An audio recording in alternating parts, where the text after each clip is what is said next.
บ่ยาเอ้ยว่าคือว่าหลายบ่อนกำหนดแต่กำหนดกายนะกายานุปัสสนาสติปัฏฐานการกำหนดรูปกายก็ลองคิดบังดูการกำหนดรูปกองรูป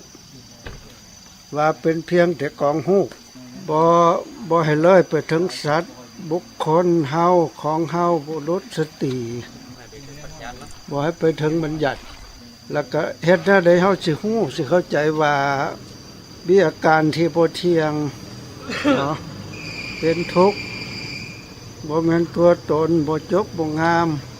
เฮ็ดจังได๋แนวคิดอันสำหรับปุถุชนเฮามันสิเข้าไปฮอดมันนี่สิเจาะซอดซั่นซะตามตำราเพิ่นว่าไว้อันที่เพิ่นจำแนกออกเป็น6หมวดใหญ่ๆนี่ถือว่าแยกพิจารณาตัวอย่างที่เขาเห็นง่ายๆกำหนดรูปกายกำหนดรูปกายนี่อันที่หนึ่งเพิ่นเล็งไปใส่ลมหายใจเข้าออกการกำหนดรูปลมหายใจเข้าออกนี่ง่ายเพราะว่าความรับรู้ความเข้าใจเฮานี่ง่ายต่อสิ่งเหล่านี้เฮาสิฮู้บ่หรือบ่ฮู้มันก็เป็นปกติอยู่แล้วกำหนดลมหายใจนะสิกำหนดฮู้มันบ่หรือบ่ฮู้มันก็แม่นเฮาเฮ็ดมาตั้งแต่เวลาคลอดออกมาจากท้องแม่จนมาฮอดปัจจุบันเวลาสมัญญาได้ฝึกได้เข้าห้องปฏิบัตินี่สิได้กำหนดตัวนี้คันสมมุติยืนย่างหรือนอนนำใช้สามิยาบทแล้วแล้วก็มานั่งนี่บ่แม่นนั่งเล่นล่ะนั่งกำหนดฮู้อาการนั่งของกายแล้วเพื่อให้ใจมันโยกับอารมณ์โยกับอาการของกายต้องได้หันมากำหนดฮู้ลมหันใจเข้าออกการหันใจเข้าออกนี่มีความหมายต่อการดำรงชีวิตของเฮาเพราะว่าเฮาสิเฮ็ดอีหยังอยู่ไสแบบใดยืนย่างนั่งนอนได้อิริยาบถสี่หรือย่อยก็อย่าเฮานำใส่ลมหายใจนี่ตลอดแต่ว่าการนำใส่นำแบบธรรมชาติบ่ค่อยได้ใส่สติหรือปัญญานี่เข้าไปกำหนดรู้ตามการเข้าออกของลมเฮาใส่ให้มันเบิดไปตามกาลเวลาแบบว่าบ่ได้เกิดประโยชน์สูงสุดเฮาใส่แบบตามธรรมชาติบ่ได้เฮ็ดให้ลมหายใจนี่มีคุณประโยชน์ต่อเฮาเองเพื่อให้เกิดศีลสมาธิปัญญาก็สิได้นำใส่สุดความรู้ความสามารถถือว่ามีเวียกเติมเวียกหนักขึ้นเติมที่ว่าเวียกหนักขึ้นเติมย้อนว่าเฮาสินำใส่ทุกการเคลื่อนไหวแหน่งติ่งทางร่างกายลมหายใจนี่ก็มีเข้ามีออกก็สิได้ตามกำหนดเพิ่นหมายความว่าเฮาเปลี่ยนจากลมหายใจแล้วก็สิมากำหนดอิริยาบถนั่งอยากนั่งก็มากำหนดอิริยาบถยืนอยากยืนก็กำหนดอิริยาบถย่างตอนกลางคืนเฮาก็สิใส่กำหนดอิริยาบถนอนการนำใส่อิริยาบถนอนเนี่ยเฮากำหนดได้อยู่ช่วงระยะยังนอนบ่ทันหลับเพราะว่าการนอนนี่สินอนเล่นแต่ว่าก็สิมีกติกาเพิ่นบ่ให้นอนเว้นตื่นอีกเด้ตัวนี้หมดเวลาเฮ็ดปฏิบัติได้อิริยาบถทั้ง4นี่คือการยืนการย่างการนั่งการนอนนี่คันเขาเข้าใจอยู่ในอิริยาบถใดบทหนึ่งแล้วก็นำใส่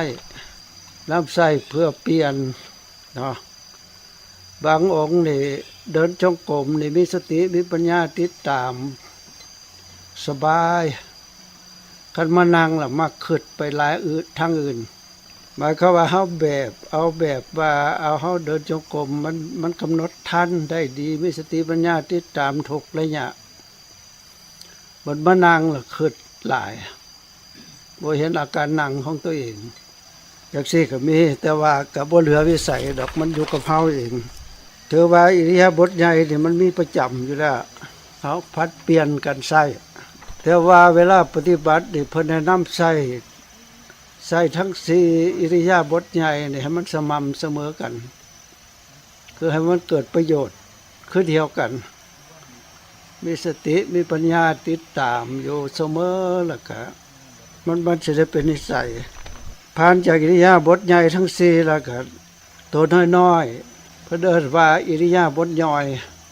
การกำหนดหูอิริยาบถย่อยนี่เดี๋ยวนั้นที่เพิ่นเบาไว้มีการเหยียดการคู่เหยียดเฮาเหยียดอีหยังเฮาก็ต้องได้ติดตามส่วนหลายก็เหยียดมือหรือคู่มือเหยียดแข้งเหยียดขาหรือคู่แข้งคู่ขาเข่าแล้วก็บ่มีแต่เหยียดแต่คู่ชุดแล้วแต่ว่าเฮาสิเคลื่อนไหวเน่งตีนไปทางใดแล้วมันติดตามอยู่ตลอดเพราะมันเอาแต่เหยียดกับคู่มายิบมาย่อยที่ใจสั่งแล้วก็อาการไหวของกายมันเกิดว่าใจสั่งให้เฮ็ดหยังเฮาจะต้องได้ติดตามผู้จากตอนนั้นสิมาฮอดเบิ่งก่อนสิมาเบิ่งตกคู่นี่เพิ่นใช้คำว่าสัมปชัญญะหมวดสัมปชัญญะการกำหนดหูอิริยาบถมีการเหยียดการคู่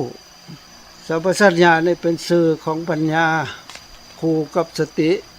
คู่กับวิริยะเมื่อเฮาใช้สติปัญญาติดตามการเคลื่อนไหวของลมหายใจหรือกำหนดหูอิริยาบถใหญ่สี่อิริยาบถย่อยได้ดีแล้วล่ะครับต่อมาสินำใส่หมวดปฏิกูลการกำหนดหูสิ่งที่ปฏิกูลว่าห่างกายนี้เป็นของน่าเกลียดโดยผมขนเป็นต้นเพิ่นยกมาสองแบบความปฏิกูลหรือบ่จบบ่งามบ่แม่นมีแต่ผมกับขนหมายความว่าอาการ32เฮาทุกอย่างละตกอยู่ในวงของปฏิกูลคือบ่จบบ่งามบุคคลผู้หนึ่งคันแยกตามอาการแล้วมีอยู่32อาการคือหลังจากที่เฮาแผ่เมตตาไหว้พระแล้วก็มาพิจารณาความเป็นปฏิกูลของอาการที่แสดงออกอยู่ในกายเฮาในมี32เริ่มต้นด้วยเกสาโลมานะขาทันตาตะโจพวกเขาบวชเนาะผู้ชายผ่านไปฮอดหับไตรสรณคมคือก่อนหับไตรสรณคมอุปสาเพิ่นสิบอกตัจจะปัญจกกรรมฐาน5ขอบวชแล้วก็เอาแนวนี้มาพิจารณาบ่ฮอดเดี๋ยวนี้ก็ยังบ่ได้พิจารณาว่ามันเป็นปฏิกูลแนวใดแม่นบ่ยังจบยังงามอยู่คือแต่บ่ทันบวชสิเห็นว่ามันเป็นปฏิกูลอยู่บ่หันบ่นี่ก็เว้นไว้แต่เฮาบ่ได้อาบน้ำมันมีกลิ่นจากผมเดี๋ยวนี้อยู่ในร่างกายของเฮานี่พวกนักวิทยาศาสตร์เขาเฮ็ดยาแก้ความปฏิกูลในชั่วคราวแบบ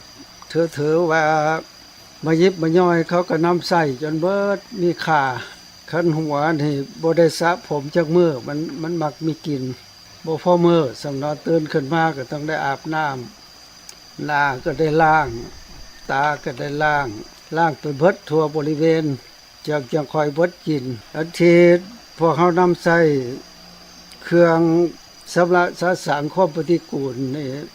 ถือว่าใช้ประจำเลยนี่ก็สบู่อาบน้ำคันมื้อใดบ่ได้สูสบู่มันยังเหนียวอยู่ขี้เหือมันติดอยู่ในผิวหนังคันเอาอันสบู่มาล้างขัดถูคอยให้ขี้เหือขี้ไข้นี่มันหลุดออกไปเท่าละเล็กละน้อยเนี่ยเอาไข่แดงเกลี้ยงมือเสาะใสเฮาก็ว่างามคืนความปฏิกูลอันนี้บ่แม่นเฉพาะแต่อยู่ในร่างกายมันเครื่องนุ่งห่มคือกันคันอาทิตย์นึงบ่ได้ซักนี่ก็มีกลิ่นเหม็นสาบเหม็นคาวนี่ติดออกมากับเครื่องนุ่งเครื่องห่ม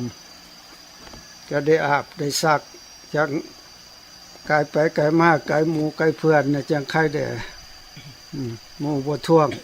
ต่อจากนั้นมาผู้บางคนนี่พิจารณาปฏิกูลแล้วก็ยังบ่แล้วยังเอาธาตุบวชธาตุมนสิการกำหนดหูธาตุทั้ง4คือเขาเฮียนมาว่านี่ธาตุ4ก็หมายถึงมหาพุทธรูป4มีธาตุดินธาตุน้ำธาตุไฟธาตุลมบางองค์พิจารณาข้อ1บ่ถนัดมา2ก็บ่ถนัดมาฮอดข้อ3ก็บ่ถนัดบางเทื่อมาถนัดการพิจารณาธา ธาตุซุ้มนี่เราเอาอาการนั่นเด้อาการของธาตุคือธรรมชาติของธาตุธาตุดินมีลักษณะแข็งหรืออ่อนธาตุน้ำมีลักษณะไหลเกาะกลุ่มธาตุลมมีลักษณะเคลื่อนไหวเข่งตึงธาตุไฟมีลักษณะเย็นกับร้อนบ่ฮอดบวชที่6นี่ถือว่าใจแยกเลยเด็กตัวนี้หั่นเว้าถึงซากศพของคนตายแล้วพวกเขานี่เป็นซากศพที่ยังมีชีวิตอยู่คันรู้สึกว่ามันมีกลิ่นบ่คักปานใดแล้วก็อาบน้ำล้างตัวศพที่เบิดชีวิตรูปชีวิตก็ดับน้ำชีวิตก็ดับนั่นแหละตัวนี้อันตรายแล้วก็ย่านตื่มอีกซากศพ9ประเภทเริ่มแต่ซากศพที่กำลังพองอืดขึ้นมาคนเฮาคันลมหายใจเบิดแล้วล่ะถือว่าเลือด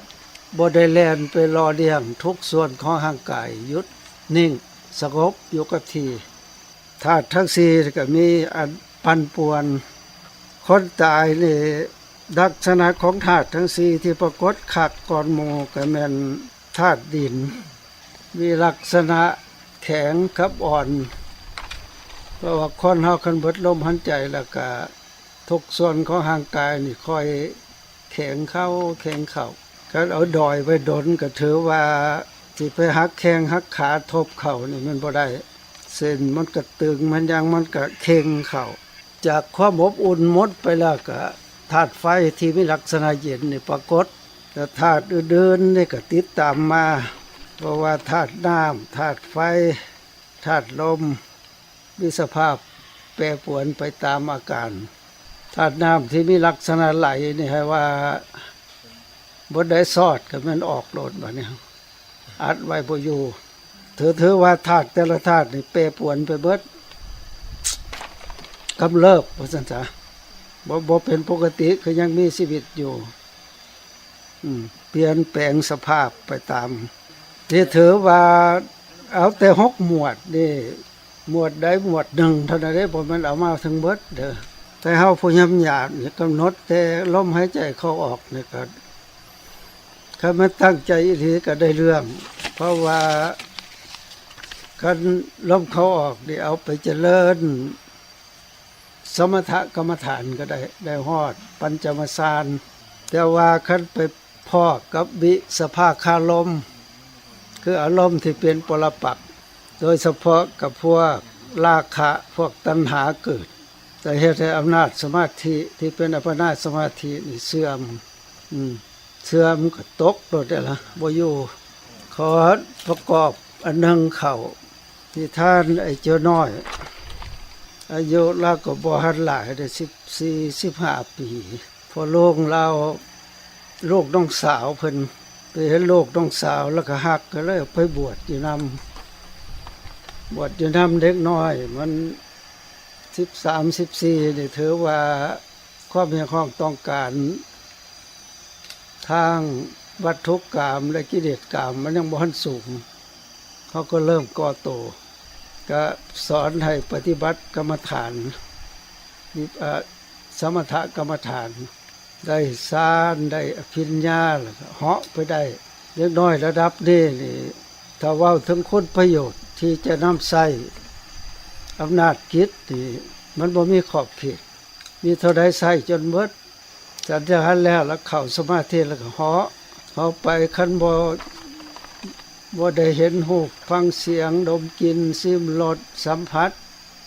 ในวัตถุกรรมแล้วก็ถือว่าอยู่ได้กลับคืนมาวัดได้พอมื้อนึงจังหันแล้วก็เฮ็ดคือเก่าเคยเหาะมันก็สบายก็ขึ้นไปถึงอากาศก็เฮ็ดพอลงนั่งอยู่กุฏิป้าว่าซั่นเจ้าน้อยตนนี้จังน้อยมันสิได้กินน้ำเข้าแล้วว่าพอไปไม่ออกน้อยผู้นึงเอาสมหมดอยู่วัดป่านี่ซะป่าตะโคนแล้วก็เหาะเรียกเบิ่งน้ำปลานี่ลงทงนาได้ไปพุ่นไปพี่ไม่ออกน้อยบ้านนาทรัพย์ตระกูลของแม่แล้วล่ะเป็นสร้างตำหูกถ้าเป็นสร้างตำหูกนี่ก็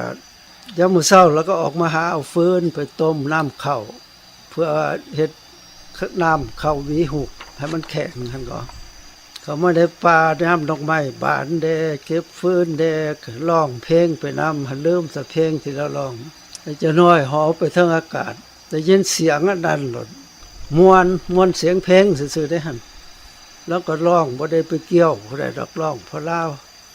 เขาป่าจิตใจเสื่นบานก็เลยร้องเพลงเล่นมันบ่เป็นเพลงลาวเพลงอินเดียได้ยินเสียงไม่ออกน้อยห้องปิวแว้งลงตกใกล้ๆละหันคือนกปีกขักวับลงมาขี้ดิน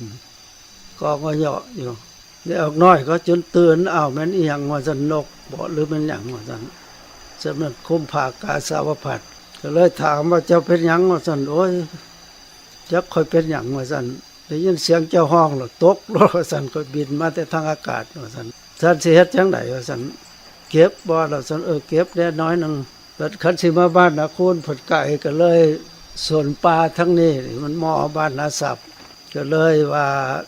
อันขอสิเมื่อน้ำเจ้าได้พาสันขึ้นมากแล้วหั่นนะ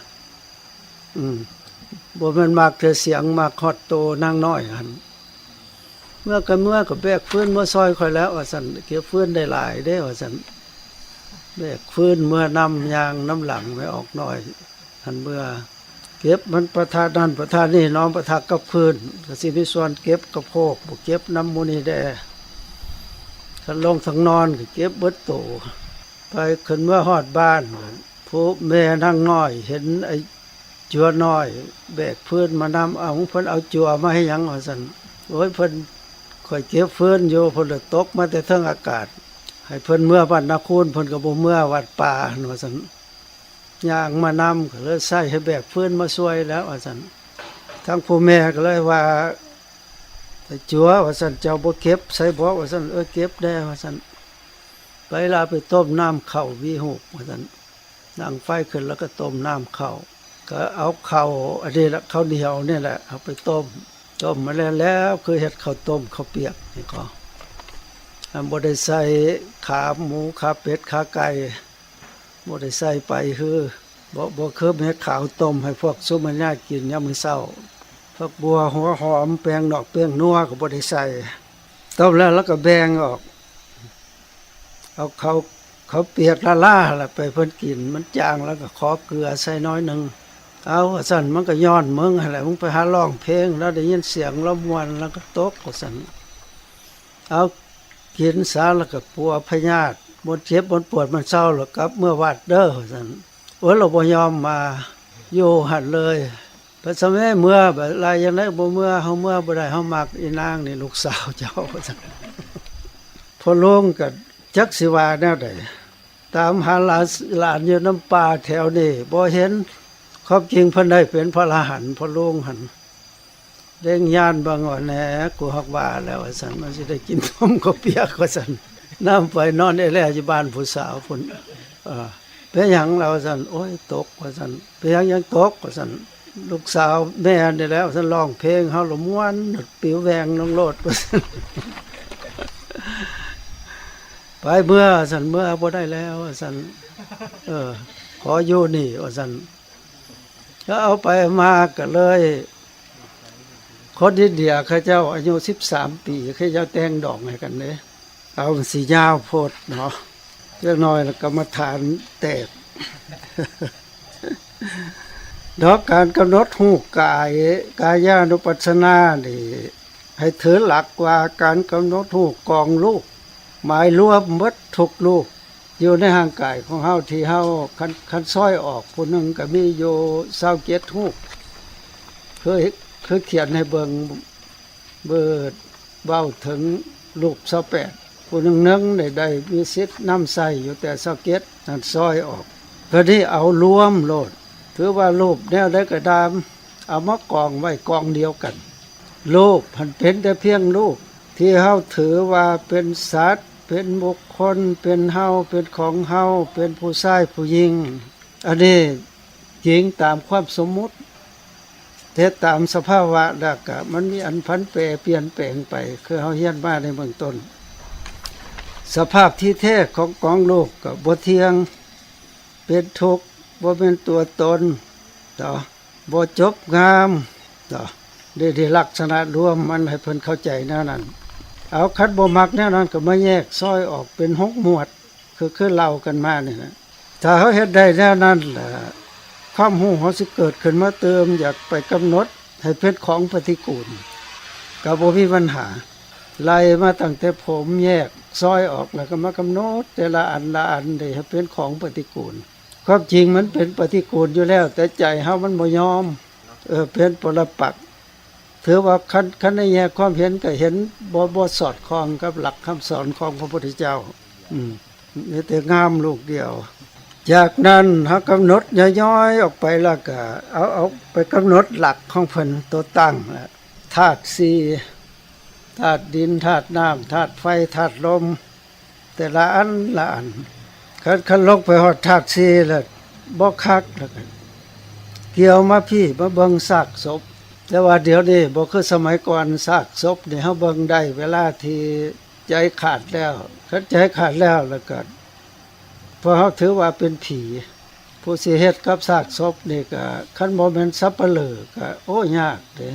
จับพริกจับปีนจับเฮ็ดนั่นเฮ็ดนี่สัปเหร่อกับหมอเขาเจ้าเข้าใจปัญหานี้แต่ว่าคันมันแปรสภาพไปแล้วล่ะ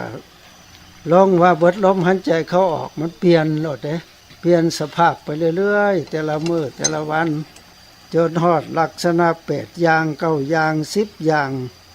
เวลาสุปัญญาไปปฏิบัตินี่บ่แม่นว่าสิไปนั่งกำหนดอยู่แต่ให้มันได้ทั้งข่า6 7อย่างนี่บ่เป็นเอาไปแต่ละอย่างให้มันเกิดความสำนิชำนาญนำใส่กิริยาการเหล่านี้ให้เป็นประโยชน์กับสติปัญญาของเฮาเพิ่มความรู้ความเข้าใจเติมต่อมาเว้าถึงเวทนานี่ตามความแปลความหมายของเพิ่นละว่าการเสวยอารมณ์อยู่นี่เพิ่นว่ากำหนดรู้เวทนาว่าเป็นเพียงแต่เวทนาบ่แม่นสัตว์บุคคลตัวตนเฮาเขาบ่แม่นผู้หญิงผู้ชายคือกันแล้วก็สภาพหรือสภาวะของเวทนาคันสุขเกิดก็บ่ได้เกิดอยู่ตลอดทุกข์เกิดก็บ่ได้เกิดอยู่ตลอดมันมีการพันแปรเปลี่ยนแปลงไปตามสภาพสิ่งที่มากระทบวังเด้อการเกิดเวทนาเนี่ยคันเว้าตามทวารเกิดได้ทั้ง6ทวารเกิดขึ้นอยู่ในช่วงระยะเวลาตากำลังเห็นสีนะตากำลังเห็นสีหรือรูปเพราะว่าระหว่างจักขุประสาทกับรูปอารมณ์กระทบกันในมันผัสสะนี่แปลว่าการกระทบกันระหว่างของ2อย่างเมื่อรูป2รูปกระทบกันแล้วล่ะก็คณะกระทบนั่นแหละเป็นตัวผัสสะผ่านจากการกระทบนั้นไปก็เป็นเวทนาคันว่าเรียงลำดับความจริงมันผัสสะกับเวทนานี่เกิดพร้อมกันแต่เพื่อให้เข้าใจก็ต้องเอายกให้ผัสสะทำหน้าที่กระทบเวทนาขึ้นมาเสวยเพราะว่าผัสสะกับเวทนานี่เกิดกับจิตจักขุวิญญาณจิตวิญญาณก็ทำหน้าที่รู้รูปอารมณ์สัญญาก็ทำหน้าที่จำว่ารูปที่กำลังเห็นเหมือนหยังคนบริษัทเดือนออกนั้นไปก็สังขารก็เป็นตัวปรุงแต่งถ้าสิ่งที่เขาเห็นด้วยตาหันแนวเฮามักอยู่แล้วก็เป็นสุขเวทนาที่เกิดจากการเห็นถ้าเขาเห็นแนวบ่มักทุกขเวทนาก็มาทำหน้าที่แทนแล้วเขาเจ้าเปลี่ยนกันสมนี่บ่ลำเอียงเด้ถ้าเกี่ยวกับสุขขึ้นมาครับถ้าเกี่ยวกับทุกข์ขึ้นมาครับบ่ญาติแย่งกันคือพวกเขาเวทนาบ่ว่าสุขเวทนาหรือทุกขเวทนาเวลาเฮาได้เห็นได้ยินได้กินได้รสได้สัมผัสหรือได้นึกคิดก็ตามสิ่งใดที่ผ่านมาทั้งทวารทั้ง6แล้วเขาไม่ทำหน้าที่เสวยสุดแล้วแต่ว่าเวลาเสวยหันเฮามักหรือบ่มักก็นั้นบ่ได้เลือกเนาะพวกเขากินข้าวนี่อาหารอยู่ในพักข้าวหลายๆอย่างว่าสิกินอีหลีคันแนวบ่มักก็บ่กินเลือกกินแนวเฮามักแต่ว่า การเสวยของเวทนานี่บ่ว่าแนวนั้นบ่เลือกแต่ว่าเฮาผู้นำใช้นี่ที่นำใช้การเห็นการได้ยินได้กินได้รสได้สัมผัสหรือได้นึกคิดแต่ละเลือกเอาทั้งที่เลือกเอาก็บ่ได้ตามใจอย่างทุกขเวทนาบ่มีผู้อยากได้แต่ว่าฮอดเวลามัน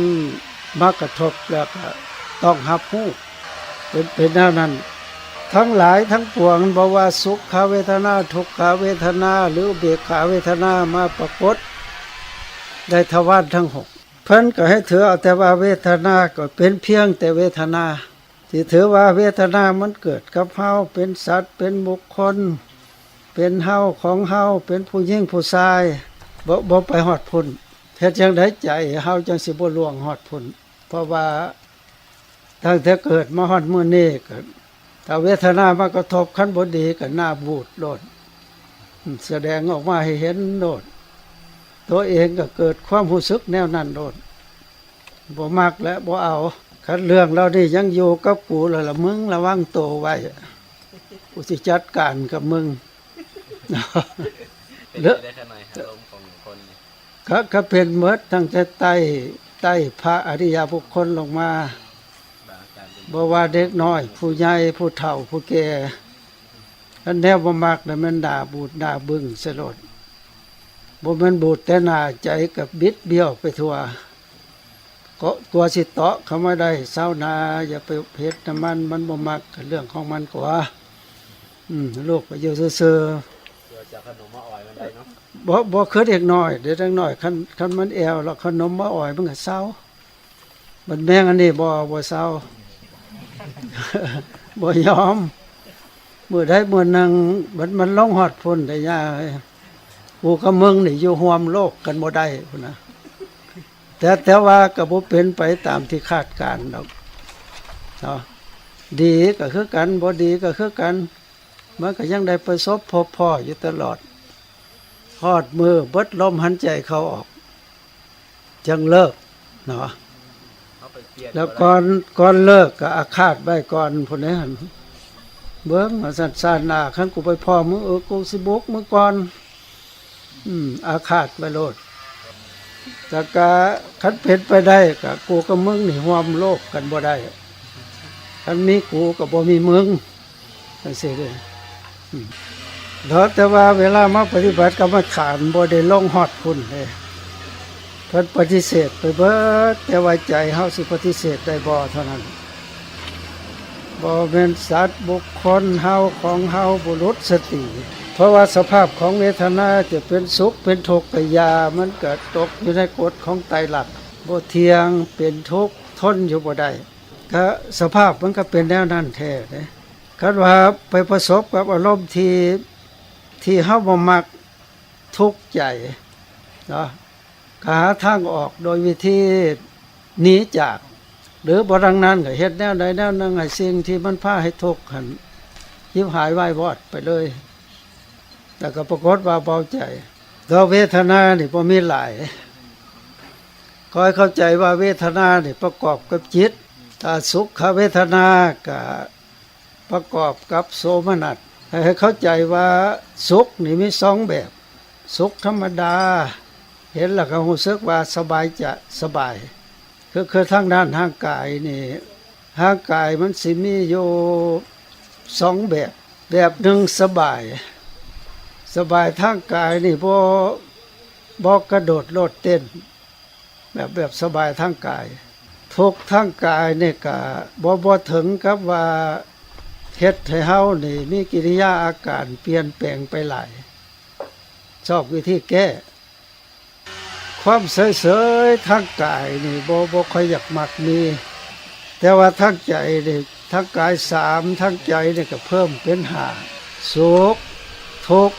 อุเบกขาแล้วก็โทมนัสเข้าไปเติมอีกว่าเขาว่าทางกาย3ทางใจนี่มีฮอด5เรื่องสุขใจสุขธรรมดาใจบ่ได้รับอารมณ์ที่เป็นปรปักษ์แห้งก็รู้สึกว่าสบายใจและลักษณะกงกันข้ามถ้าไปประสบกับอารมณ์ที่บ่มักบ่พอใจที่ผ่านมาในทวารทั้ง6เกิดทุกข์ใจแหละ เนาะแต่พวกเขานี่มีทั้งเบิดเด้อเวทนาเนี่ยบ่ว่าเวทนา3หรือเวทนา5แต่ว่าเฮ็ดแนวใดเฮาสิมากำหนดว่าเวทนาก็เป็นแต่เพียงว่าเวทนาบ่แม่นสัตว์บุคคลตัวตนเฮาเขาบ่แม่นหญิงบ่แม่นชายเวทนาก็ตกอยู่ในกฎของอนิจจังทุกขังอนัตตาทุกว่าสิก้าวเข้ามาถึงกฎตัวนี้มันได้ทำลายแนวคิดอันเกิดว่าเป็นสัตว์บุคคลว่าเป็นเฮาของเฮานี่เป็นผู้ชายเต็มโตเฮากับผู้หญิงเต็มแบบอันสิมาขาดความเห็นแนวนี้ออกบ่แม่นเรื่องธรรมดาเบิ่งขนาดว่าคันเป็นผู้สอนอยู่นี่สิเฮียนฮู้เข้าใจจบพระไตรปิฎกก็อย่าแก้บ่ตกเว้านี่เว้าได้แต่ว่าทำลายความเห็นอันนี้บ่ได้ความเห็นว่าเป็นสัตว์บุคคลตัวตนเฮาเขาก็สิว่าบ่ได้นี่แม้นเฮาปฏิบัติวิปัสสนากรรมฐานขึ้นไปฮอดพ้นได้ฮอดได้บรรลุมรรคจิตผลจิตคือเป็นพระโสดาบันโสดาปฏิมรรคโสดาปฏิผลยังคอยสิทำลายคำว่าบุคคลเฮาของเฮาบุรุษสติทำลายออกได้โดยเด็ดขาดเพราะอันนี้มันเป็นสักกายทิฏฐิความเห็นว่าเป็นสัตว์บุคคลตัวตนเฮาเขาก็ยังเป็นปุถุชนอยู่คือพวกเขาเนี่ยก็ข้างฟ้าบ่ไปใช้มาใช้แม้อยู่เฮามาเฮียนฮู้แนวนี้เข้าใจจังซี่ก็เข้าใจตามทฤษฎีบ่แม่นเข้าใจตามภาคปฏิบัติแต่แก้ปัญหาบ่ได้มีอาจารย์ใหญ่องค์หนึ่งเพิ่นเรียนจบพระไตรปิฎกสมัยพระพุทธเจ้าท่องหลักสูตรได้เบิดทั้งพระสูตรพระวินัยพระปรมัตถ์คันได้แนวนั้นแหละเพิ่นก็ตั้งให้เป็นอาจารย์สอนลูกศิษย์ลูกหาคันฮู้หลายแนวนั้นเพิ่นก็เข้าใจว่าเพิ่นได้บรรลุเป็นพระอรหันต์พุ่นเด้อาจารย์ผู้นั้นชื่อพระพุทธเจ้าตั้งชื่อให้ชื่อว่าอาจารย์โปธิละนี่แปลว่าคันแปลเป็นความที่เฮาเข้าใจก็แปลว่าอาจารย์คัมภีร์เป่าได้แต่ตำราเจอได้เบิดจำได้เบิดพระฮอดลูกศิษย์เพิ่นหลายๆคนที่มาเฮียนนำเพิ่นจบพระไตรปิฎกเพิ่นก็สอนวิปัสสนาภูมินี่แหละให้แล้วก็ไปปฏิบัติก็ได้บรรลุเป็นพระโสดาสกิทาคาอนาคาฮอดพระอรหันต์เนาะเบิดกิเลสเด็กน้อยองค์นึงอายุ13ปีก็ไปเฮียนนำเพิ่นได้ทั้งขันธทุระและวิปัสสนาทุระก็ลูกศิษย์ทั้งเป็นพระเถระอนุเถระสามเณรน้อยที่เป็นลูกศิษย์มาเฮียนอยู่นำเพิ่นนี่หลายองค์ได้บรรลุแต่ก็บ่กล้าท่วงเพิ่นเองเพิ่นเข้าใจว่าคันจบอันนี้แหละได้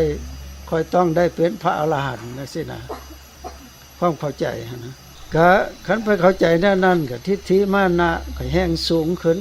กิเลสพองขึ้นใหญ่ขึ้นตุ้ยขึ้นปานว่ากินอาหารที่มีแต่วิตามินก็เลยมันมีปัญหาอยู่บนว่าบรรดาลูกศิษย์ลูกหาเป็นพันเป็นหลายพันคนที่สู่เฮาบ่ได้จักคนเฮานี่1ทฤษฎีปริยัติเฮาก็จบ2ปฏิบัติเฮาก็ได้บรรลุเป็นพระอรหันต์แล้วตายไปมีแต่เข้าสู่นิพพานพุ่นเด้เพิ่นคาดไว้เมื่อนึงก็ฮ้อนไปฮอดพระพุทธเจ้าเพราะว่าช่วงเช้าประมาณ4 โมง5 โมงเช้านี่เพิ่นเล็งญาณเบิ่งสัตว์โลกใช้สัพพยุตญาณนี่เบิ่งต่างได้กับพวกเขาบ่มีกิจตัวนี้เพิ่นพระพุทธเจ้าว่าเพิ่นเล็งญาณไปเบิ่งแล้วเพิ่นมีอุปนิสัยอยู่นะแต่ว่าย้อนทิฏฐิมานะพอเรียนจบพระไตรปิฎกเป็นสำนักเป็นอาจารย์ผู้ใดก็เอิ้นแต่ศาสตราจารย์แล้วก็สอนบ่ขัดบ่ข้องแท้ๆอาจารย์องค์นี้ก็ดีสอนให้ผู้ใดมาหาก็สอนให้ได้เบิดชื่อเสียงก็ดังไปไกลเมื่อนั้นพระพุทธเจ้าก็เลยเสด็จผ่านไปทางนั้นไปคล้ายๆกับไปเยี่ยมยามเพิ่นก็เอิ้นชื่ออีหลีจักว่าแนวใดเขาน้อยก็ลืมก็เลยเอิ้นว่าท่านอาจารย์โปธิละอยู่บ่พอได้ยินว่าซั่นเพิ่นเอิ้นไผเด้อซั่น เพิ่นก็แปลได้แล้วเด้โพธิละแปลว่าคัมภีร์เป่าเนาะใครมาเอิ้นกูแนวนี้โลดแหละเนาะคันมันเท้าเจ้าข่อยสมัยเสียงพระพุทธเจ้าอ้าวเฮาได้ระดับนี้เป็นอาจารย์ตั้งสำนักสอนบักหลายๆพระพุทธเจ้าเป็นหยังมาคือเว้าแนวนี้ให้เฮาว่าอาจารย์คัมภีร์เป่ามาคิดเบิ่งแล้วก็แก้ปัญหาตัวเองบ่ตกต่อคำเว้านั้นไปถามครูบาอาจารย์ผู้เป็นลูกศิษย์ไปหยังพระพุทธเจ้าจังว่าผู้ข้านี่อาจารย์คัมภีร์เป่าโอ้ยจักละเด้อสันผู้ข้านี่ก็บ่สามารถพูดได้เพราะว่าเป็นลูกศิษย์อาจารย์เด้ก็เกียมโตน้อยหนึงคันสิบอกแนวนั้นแนวนี้ก็บ่ได้มันไปสิไปคัดสิได้ทิฏฐิมานะของอาจารย์นั่นสูงขึ้นเติมอีกก็ไปหาอาจารย์เอาวิอาวุโสเลื่อนเพิ่นแดลดลงแดทางด้านพรรษานะถามอาจารย์องค์เดินก็ว่าโอ้ยอาจารย์เด้อว่าซั่นเรื่องจังซี่มันเฉพาะบุคคลว่าซั่นผู้ข้านี่ก็บอกบ่ได้สอนบ่ได้แล้วว่าซั่นผู้ข้าก็เป็นลูกศิษย์อาจารย์สมมติว่ามหาอาจารย์ตุ้ยสิซะอาจารย์ตุ้ยก็ยอมโอ้ยคนน้อยเป็นลูกศิษย์อาจารย์ว่าซั่นจุดแล้วแต่อาจารย์สิค้นคว้าว่าซั่นไปหาอาจารย์สุขมึงโน้สั่นผู้เพิ่นบริหารอยู่นี่ว่าสั่นจัดน้ำห้อนน้ำอุ่นน้ำซ่าเพิ่นก็เก่งอยู่คือกันเด้ลูกศิษย์อาจารย์กันไปถามอาจารย์สุขก็ว่าโอ้ยสั่นก็น้อยกับลูกศิษย์อาจารย์นั้นแล้วว่าสั่นบ่มีหยังเหลือเลินอาจารย์ไปได้ว่าซั่นเอาไปหาหลายอาจารย์ป่วยเพราะอาจารย์ไม่หยังต่อหยังผู้เพิ่นเป็นลูกศิษย์ก็ตอบเสียงเดียวกันโอ้กลับไปกลับมาบ่มีอาจารย์ลูกศิษย์ใดสิยอมหับสอนเพิ่นพระพุทธเจ้าก็เลยว่าเบิดดอกบ่อันผู้สิสอนนั่นซั่นผู้สิบอกแนวทางเบิดแล้วว่าซั่นไปหาไผก็บ่ยอมซั่นไปหาไอ้เจ้าน้อยนั่นเด้อซั่นก็ลูกศิษย์เพิ่นคือกันเจ้าน้อยคนหัวลุกลาวก็ดีอายุ14-15 ปีจัวว่าซั่นมานี่ดูว่าซั่นมาบอกวิธีปฏิบัติให้ค่อยดูว่าซั่นพระพุทธเจ้าว่าข่อยอาจารย์ตำราเป่าเจ้าก็มาเฮียนนำข่อยเอาซั่นไอ้เจ้าน้อยก็เมื่อพระพุทธเจ้าบงแนวนั้นแล้วก็ปฏิเสธคันเสียเขาน้อยบอกเรื่องนี้ให้อาจารย์เนี่ย เขาน้อยต้องขอเคารพคารวะอาจารย์ยกไว้ที่สูงเป็นครูเป็นอาจารย์เนาะในฐานะเขาน้อยก็เป็นสามเณรน้อยเป็นหุ่นลูกหุ่นหลานหุ่นเหลนคันอาจารย์สิฟังความเขาน้อยจังสิบอกให้ว่าแนวนั้นเด้นี่มันทางออกของไอ้เจ้าน้อยคันอาจารย์บ่ฟังเขาน้อยแล้วเขาน้อยก็สิบอกหยังให้อาจารย์บ่ได้เอาว่าแต่เจ้าบอกมาขอสิเฮ็ดนำเบิดว่าซั่นเด้เพราะอาจารย์เพิ่นตัดสินใจแนวนั้นแล้วก็มั่นใจไอ้เจ้าน้อยบอกว่าเอาซั่นเพิ่นบ่อนอยู่หั่นอยู่ใกล้กับห้องน้ำห้วยน้ำเอาอาจารย์มายืนอยู่นี่สั่งคือกันกับนายทหารสั่งลูกน้องเข้าแถวเนี่ยยืนแล้วก็อวยหน้าลงไปหาน้ำเด้อว่าซั่นเขาน้อยเป็นผู้สร้างอาจารย์ต้องปฏิบัตินำเพิ่นก็รับปากว่าเอาเจ้าบอกมาโลดขอยสิเฮ็ดนำอาจารย์ย่างลงไปในน้ำนี่ตะเบ็ดเอาเพียงหัวเข่าก่อนเพิ่นก็ย่างลงไปยืนอยู่ในน้ำเพียงหัวเข่าประมาณบ่ฮอด5 นาทีแล้วเอาอาจารย์กลับขึ้นมาด้วยซั่นย่างกลับขึ้นมายืนอยู่ฝั่งเอาอาจารย์ย่างลงไปอีกแถวที่2เนี่ยกะว่าน้ำท่วมเพียงเอวประมาณระยะใดหนึ่งก็กลับขึ้นมาก็บอกได้ใส่ฟังแท้ๆอันเจ้าน้อยบอกอาจารย์ใหญ่หั่นนะกลับขึ้นมาบ่ได้เอาอาจารย์ย่างลงไปอีกกะว่า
างน้ำเพียงคอยืนอยู่หึงเติบแล้วก็กลับขึ้นมาพอกลับขึ้นมาแล้วเราจังมาบอกวิธีปฏิบัติกรรมฐานถ้ากระโบหลายได้บอกน้อยเดียวก็เพิ่นก็เอาไปปฏิบัติให้พิจารณาอันนี้แหละความบ่เที่ยงกฎเกณฑ์ของอนิจจังทุกขังอนัตตาปะถิ่มสัตว์บุคคลตัวตนเฮาเขาทรายยิงเอาไปปฏิบัติปรากฏว่าอยู่ในมือเดียวหั่นน่ะเพิ่นเข้าไปสู่ป่าแล้วก็ตั้งหน้าปฏิบัติตามกำหนดความเสื่อมไปสิ้นไปกำหนดความบ่จบบ่งามของตนเองแล้วเกิดสติปัญญาเกิดญาณต่างๆในญาณ16ขึ้นมาตามขั้นตอนเพราะเพิ่นเข้าเส้นทางแล้วพระพุทธเจ้าก็ไปปรากฏตัวตอนหน้าก็บ่หึงก็ได้บรรลุเป็นพระอรหันต์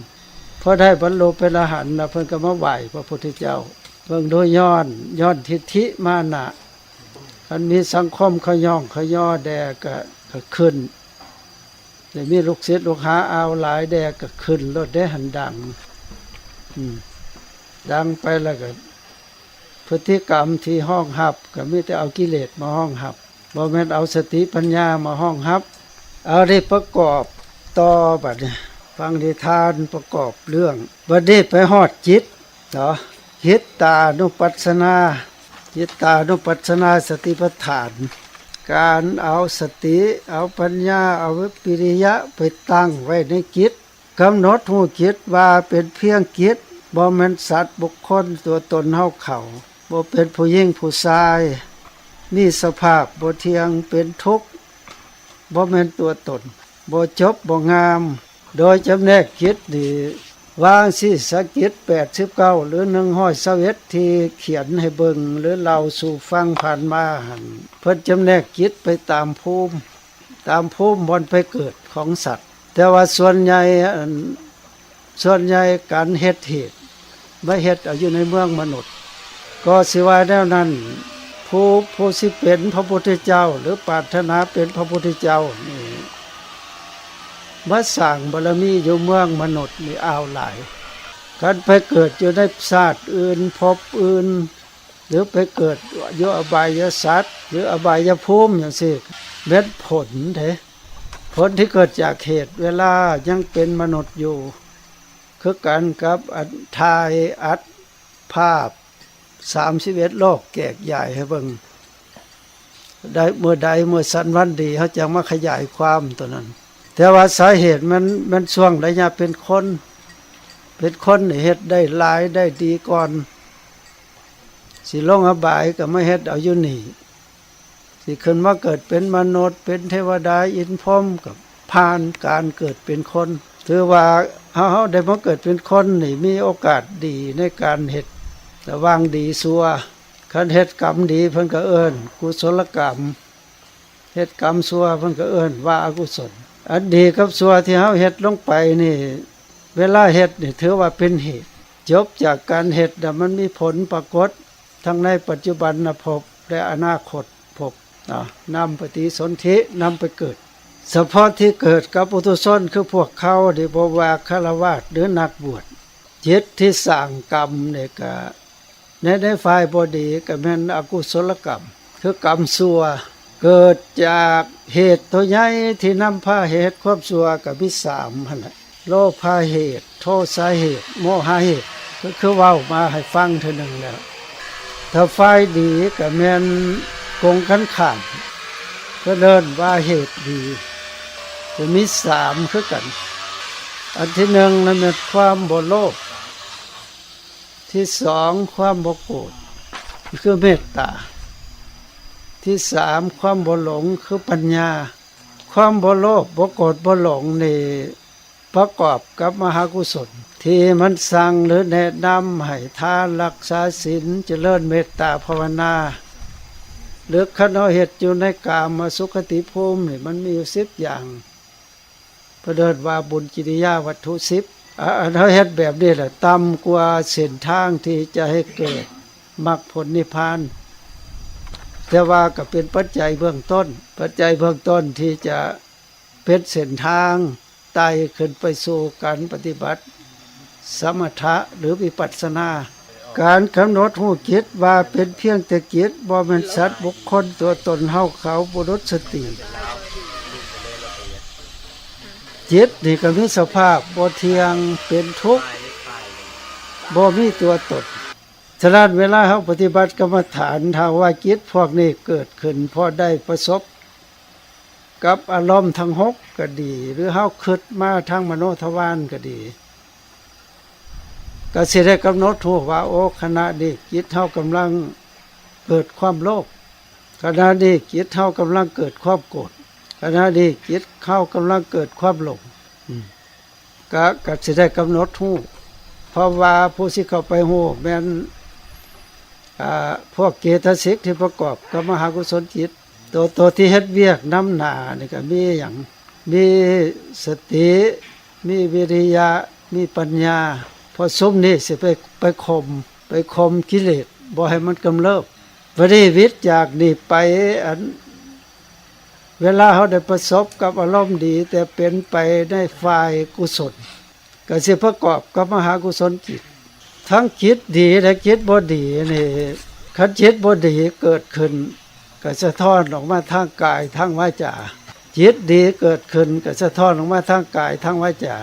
แต่ว่าพฤติกรรมที่แสดงออกคันฝ่ายบ่ดีแสดงก็เป็นทุจริตไป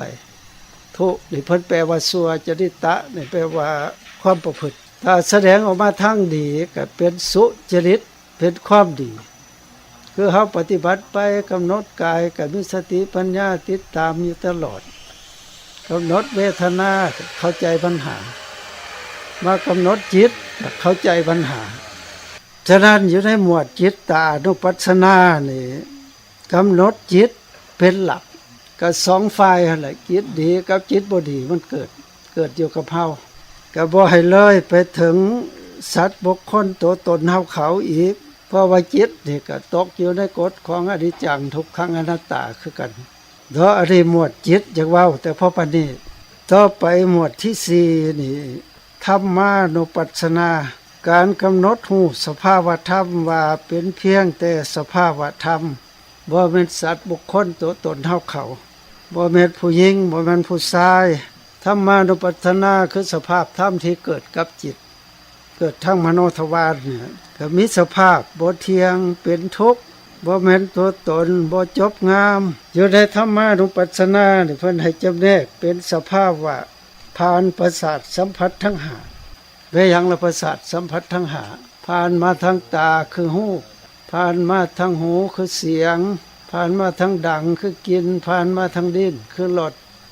ผ่านมาทางกายก็คือความเย็นความร้อนแล้วก็รายงานลงสู่ใจเป็นห้องนั้นพอเฮาสิได้คิดและพิจารณาอยู่ในธรรม5หมวดหมวดนิวรณ์การกำหนดหูนิวรณ์5อะไรเด้บัดนี้สิยุ่งการกำหนดหู